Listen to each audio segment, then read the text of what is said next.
Hai semuanya, gimana kabar kalian? Semoga selalu dalam keadaan baik. Jadi welcome back teman-teman di Andre Greystone Channel. Dan di segmen ini kita akan mengulas koin-koin yang udah teman-teman request di kolom komentar channel YouTube ini. Jadi selamat datang bagi teman-teman yang mungkin baru bergabung ya. Jadi kita sebenarnya di channel ini itu lebih banyak mengulas soal kripto teman-teman. Jadi kita punya dua segmen utama. Yang pertama itu adalah segmen analisa pagi, di mana setiap pagi hari aku akan update untuk news dan juga pergerakan dari market, khususnya market Bitcoin.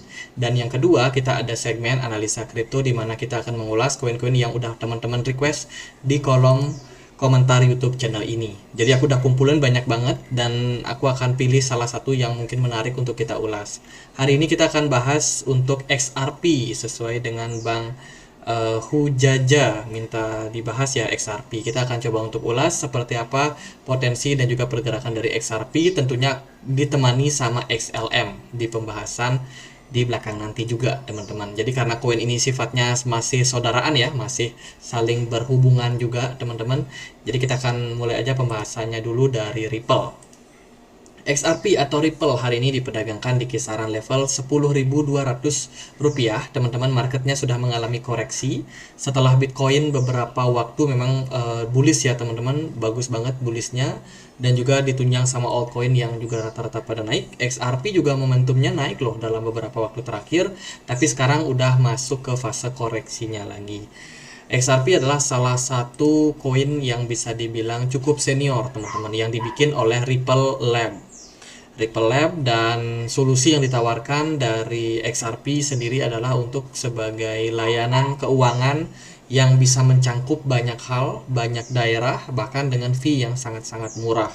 XRP diketahui banyak sekali bekerja sama dengan perusahaan-perusahaan perbankan di seluruh dunia, mulai dari Bank of America, Bank Santander, Standard Chartered, dan lain sebagainya. Jadi XRP ini konon katanya di backing oleh banyak perbankan dan juga konglomerat perbankan. Tapi ya nggak tahu pasti juga teman-teman apakah benar seperti itu. Kalau kita lihat dari XRP ya, saat ini maksimum supply-nya ada di kisaran 100 miliar XRP, sementara yang beredar di market udah makin lama makin nambah terus ya, sekarang ada di 53,6 miliar. Artinya makin makin setiap berjalannya waktu makin banyak jumlah XRP yang masuk ke market teman-teman. Dan XRP ini ada news apa aja sih? Nah, kalau kita lihat dari beberapa news ya, ini ada berita integrasi dari XRP, program percontohan di Hong Kong teman-teman. Ini Hong Kong ya, Hong Kong pilot program untuk HKMA. Ini adalah sebuah lembaga gitu di Hong Kong teman-teman, yang mana lembaga tersebut itu menawarkan berbagai macam fasilitas, salah satunya ya akses terhadap ekuitas properti di sana teman-teman. Jadi Hong Kong, XRP atau Ripple itu udah masuk ya ke market Hong Kong, dan tentunya di sana mereka bisa banyak sekali kerjasama dengan perusahaan-perusahaan lain seperti BCW, Hactrust, Odelab, dan juga Toko. Kemudian dari berita yang lain, ini ada report ya, Crypto Trend in Business and Beyond.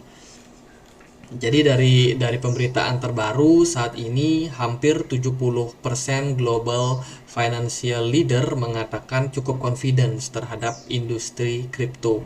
Tentunya dengan adanya report yang diberikan teman-teman, ini tentunya memberikan kita perspektif nih bahwa kripto ini memang benar-benar sebuah masa depan, apalagi untuk institusi industri yang mereka adalah konsumen pertamanya, tentunya yang merupakan market besar atau pasar besar yang bisa diserap oleh berbagai perusahaan kripto teman-teman. Jadi kurang lebih kalau kita lihat dari reportnya ya, saat ini dari posisi XRP itu sedang berusaha untuk meningkatkan integrasi mereka di bidang fintech. Salah satunya dengan join di berbagai macam platform bersama perusahaan-perusahaan besar seperti HSBC. Ini adalah sebuah bank, teman-teman, bank yang sifatnya internasional ya, yang saat ini sudah bekerja dengan Ripple, tentunya untuk menawarkan berbagai macam layanan keuangan di sana.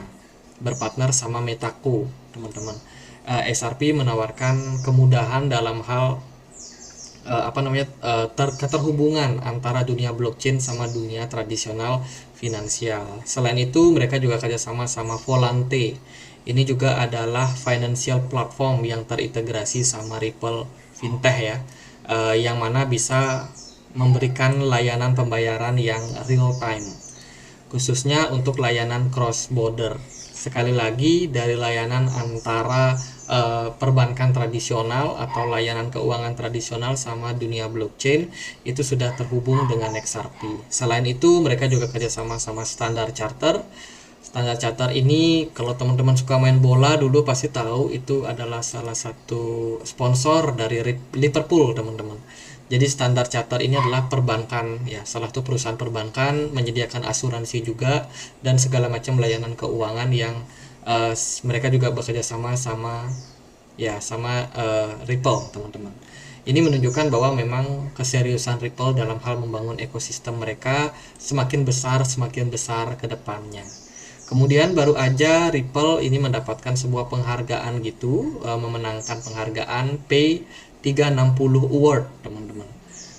Jadi ini untuk penghargaan yang diberikan untuk Best Use Digital Currency Asset in Financial Services. Luar biasa, Ripple dapat penghargaan yang tentunya bikin orang juga cukup kagum ya sama Ripple sama XRP juga untuk di hold. Kemudian kalau kita lihat dari kasus yang sebelumnya terjadi, ini ada kasus yang memang menjerat Ripple selama bertahun-tahun, teman-teman, dan kemarin kebetulan kasusnya akhirnya bisa dibilang berakhir ya. Kalau kita lihat dari berita terbarunya, kasus Ripple sama XRP itu dalam gugatannya Ripple dalam posisi menang, teman-teman. Ripple dalam posisi menang, di mana SEC ternyata kalah karena gugatan mereka itu ditolak oleh Hakim Torres yang menyatakan bahwa SEC ini terlalu mengada-ada, teman-teman, dan tidak menyesuaikan sama kondisi dari perkembangan zaman. Ripple dinyatakan menang, namun Ripple masih harus melakukan pembayaran ya. Ini ada tekanan, teman-teman. Dia mengklaim harus ada pembayaran sekitar 20 juta US dollar sebagai kesuksesan yang signifikan bagi Ripple. Jadi Ripple harus bayar meskipun dia sebenarnya menang, karena ada beberapa aspek yang mungkin dianggap ya tidak berpihak kepada Ripple, teman-teman. Jadi Ripple meskipun menang dalam sidang tapi masih harus membayar. Tapi ini berita yang bisa dibilang menurut saya sih sudah tidak bisa digoreng lagi ya. Sudah tidak bisa digoreng lagi, dan semoga tidak digoreng-goreng lagi, teman-teman. Tidak ada banding lagi artinya dari SEC. Kemudian tercatat Ripple juga berpartner sama Rocket Fuel untuk Global Payment Revolution. Jadi ini adalah strategi yang dilakukan oleh Ripple guna untuk meningkatkan adopsi terutama di kawasan San Francisco sebagai sebagai salah satu kolaborasi yang mereka lakukan bersama dengan perusahaan namanya Rocket Fuel untuk menyedia layanan pembayaran. Jadi fungsi layanan pembayaran ini ya selain untuk e-commerce, kemudian juga ada untuk transaksi-transaksi yang lain, termasuk blockchain to blockchain, teman-teman. Bisa melakukan transaksi cross border. Ya itu sih beberapa berita yang sebenarnya positif banget dari Ripple ya. Kalau kita lihat dari mereka punya Twitter, Ripple ini lagi ada konferensi tanggal ini ya teman-teman di Dubai tanggal 8 sampai 9 ada namanya Ripple Swell, di mana mereka mengulas banyak sekali tentang perkembangan dari cryptocurrency dan kira-kira kemana era ataupun kemana jalannya tren daripada cryptocurrency ini, bisa dipakai apa, bisa mempermudah apa cryptocurrency ini di berbagai negara. Nah, itu mereka melakukan konferensi di Dubai, dan tentunya ada banyak sekali topik yang mereka sedang bahas. Selain seperti ya alat pembayaran, blockchain, kemudian ekonomi, mereka juga sempat mengulas soal real world asset, teman-teman. Sesuatu yang mungkin di masa depan ini bakalan menjadi salah satu trending ya, yang tentunya ini kita harapkan bisa memberikan lebih banyak kemudahan untuk masyarakat, teman-teman, untuk dunia ya, perkembangan zaman yang lebih baik. Jadi itu kurang lebih dari news dan juga Ripple. Sekarang mari kita lihat untuk pergerakan chartnya seperti apa, kemana arah dari pergerakan dari Ripple. By the way, hari ini Bitcoin tampak udah mulai sedikit koreksi setelah beberapa hari mengalami kenaikan. Ripple XRP juga lumayan teman-teman, dalam 3 hari terakhir sudah mengalami penurunan, sudah turun dari level 0,7. Saat ini posisinya smart money menurun dengan volume transaksi yang cukup tinggi. Ya, MACD juga ongoing untuk bikin yang namanya dead cross. Secara pergerakan Ripple sebenarnya masih ketahan di level support teman-teman, kisaran 0,64, di mana di level support ini sebenarnya masih cukup strong untuk Ripple ditahan ya, tapi ada opportunity untuk Ripple mungkin bisa ngetes level 0,5 lagi teman-teman, 0,55 dolar lagi ya, sebagai level strong support di sana. Kalau menurut saya level support yang saat ini ada yaitu di kisaran 0,64, mungkin belum terlalu strong untuk saat ini. Jadi itu kalau teman-teman mungkin ada yang mau masuk ke Ripple terlambat nggak? Ya nggak terlambat teman-teman. Ripple masih bagus banget ya, bisa dibilang proyeknya, apalagi belakangan setelah mereka keluar dari kasus SEC itu pergerakan Ripple benar-benar impulsif. Teman-teman, impulsif, volume perdagangannya lumayan meningkat, smart money juga lebih sering masuk ke XRP atau Ripple. Jadi menurut saya masih ada opportunity untuk teman-teman yang mungkin pengen melakukan akumulasi. Tapi alangkah baiknya kalau kita mencari level-level yang cukup murah. Salah satunya ya di kisaran 0,55 itu menarik banget teman-teman. Mungkin di harga sekarang kalau teman-teman mau DCA ya silakan aja DCA. Kita juga belum masuk ke bull run ya, jadi otomatis untuk posisi sekarang masih cukup aman teman-teman untuk melakukan akumulasi. Ya, itu sih sekilas dari Ripple. Sekarang kita akan next ke Stellar atau XLM. XLM hari ini diperdagangkan di kisaran 1900-an, marketnya turun sekitar 5% dengan kenaikan volume sampai 83%. Dari maksimum supply, Stellar ini ada di 50 miliar XLM. Dengan supply yang beredar sekarang itu ada di 55%, teman-teman. Jadi jumlah dari Stellar ini lebih sedikit ya daripada Ripple. Ripple punya jumlah yang lebih besar dengan harga yang juga lebih kuat, teman-teman. Jadi so far sih sebenarnya XLM dan juga Ripple ini saudaraan. Ya kan, founder dari Stellar sendiri yaitu adalah orangnya Ripple, orang yang dulunya bekerja di apa namanya di Ripple Lab, teman-teman. Itu mendevelop bikin project sampingan yang namanya Stellar. Lalu Stellar ini ada news apa aja? Nah, kalau kita lihat sih dari pemberitaan sebenarnya Stellar masih cukup minim sentimen, teman-teman. Kalau kita lihat mereka baru aja ini meluncurkan produk yang mereka kasih nama Decaf. Decaf ini adalah spesial produk yang berfokus pada Latin Amerika sama Afrika. Jadi dilaporkan dalam berbagai macam cerita di sini teman-teman, dalam berbagai macam observasi ya. Mereka melihat bahwa meskipun perkembangan zaman sekarang itu sudah sangat-sangat berkembang luar biasa, akses informasi sangat cepat, transaksi juga makin cepat, tapi ternyata di pelosok-pelosok negara seperti Amerika Latin sama Afrika itu masih belum semuanya mendapatkan akses kemudahan melakukan transaksi yang layak, teman-teman. Salah satunya ada di beberapa sudut di negara Venezuela, kemudian Argentina, Kolombia, Nigeria, itu masih belum mendapatkan akses bahkan untuk mata uang fiat yang harusnya mereka di sana sudah terjangkau ya, teman-teman. Itu pun masih belum. Dan Stellar sendiri berfokus di dua segmentasi tersebut, teman-teman, dengan meluncurkan Decaf ini yang tentunya akan menjadi salah satu blockchain yang akan berfokus untuk penyedia layanan-layanan di pelosok-pelosok, teman-teman. Jadi ada juga sebuah wawancara yang dilakukan ya oleh media itu untuk Idris Elba on his stellar journey to unlocking human potential. Jadi ini ada interview, teman-teman. Setelah aku cek siapa sih orang ini ya, ternyata di Wikipedia ada Idris Elba ini adalah seorang aktor, musisi, dan juga DJ dari Inggris. Mereka pernah berperan dalam beberapa film, Gerombolan Narkoba, Russell Trigger, dan lain sebagainya. Jadi ini adalah artis ya, artis, dan dia diwawancara gimana pengalamanmu ketika mengunjungi negara-negara pelosok. seperti pelosok Afrika dan juga Amerika Selatan, teman-teman, Amerika Latin ya. Dan dia bilang nih, memang di sana itu ada gap yang sangat-sangat jelas, teman-teman, terlihat untuk akses yang namanya perekonomian, akses keuangan di sana sangat-sangat sulit. Nah, dengan masuknya Stellar ya, dengan masuknya Stellar, ini bisa menjangkau banyak sekali pelosok-pelosok tempat-tempat terpencil tersebut supaya bisa mendapatkan akses keuangan yang lebih layak. Jadi mereka melihat bahwa ini adalah salah satu real world impact dari teknologi blockchain, pemerataan, semua orang bisa mengakses, dan tentunya blockchain-blockchain yang mau masuk ke pasar-pasar tersebut adalah blockchain-blockchain yang memang punya fundamental finansial yang sangat-sangat kuat. Itu sih, ini sebuah wawancara yang cukup menarik sebenarnya, teman-teman. Kemudian kalau kita lihat dari berita yang lain, ada Circle Euro. Circle ini adalah sebuah penyedia layanan stablecoin atau penyedia mata uang stablecoin ya, yang bikin USDC. Nah, itu Circle.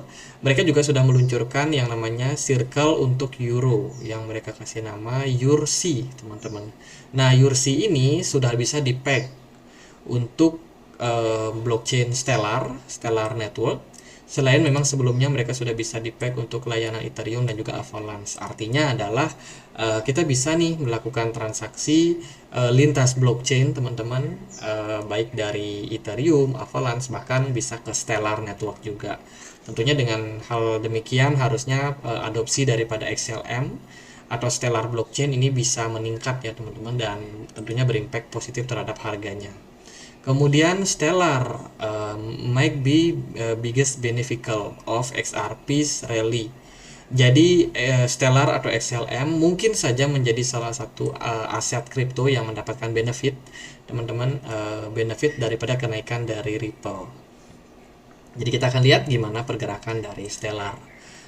Overall sih Stellar ini menurut saya ya, itu pergerakannya kurang lebih mirip sama XRP. Apa mungkin bandarnya sama ya atau gimana, teman-teman? Tapi pergerakan dua koin ini cenderung mirip, meskipun kalau secara persentase ya cenderung beda. Kadang-kadang XRP lebih kuat, kadang-kadang Stellar juga lebih kuat. Tapi kalau secara pergerakan chart itu kurang lebih menurut saya mirip-mirip aja. Ketika Stellarnya naik, XRP juga ikutan naik. Begitu pula sebaliknya ketika dua koin ini turun. Tapi kalau kita lihat dari skala market, sebenarnya Stellar ini punya volume perdagangan yang lebih kecil dibandingkan dengan XRP. XRP jelas market cap-nya lebih besar, jumlah koinnya lebih banyak, bahkan harga koinnya cenderung lebih mahal juga. Sehingga ya volume perdagangannya pun juga akan semakin tinggi, teman-teman. Kalau kita lihat dari realita juga, Stellar ini smart money-nya tidak sebanyak XRP ya. Dan kalau teman-teman perhatikan, saat ini pergerakan dari Stellar sebenarnya cukup menarik. Teman-teman, ada spike down yang terjadi kemarin di perdagangan kemarin ini ketika Jerome Powell speech. Kita udah bahas di segmen analisa pagi ya, tadi pagi hari, teman-teman. Yang ini, teman-teman, kita udah bahas di mana waktu itu ada bantingan terjadi pada Bitcoin, dan ternyata altcoin banyak yang kena dampak juga. Kalau kita lihat sih Stellar bikin spike ke sana, artinya adalah ada kemungkinan dalam jangka waktu pendek spike tersebut akan dicapai kembali, teman-teman. Jadi waspada buat teman-teman untuk sekarang.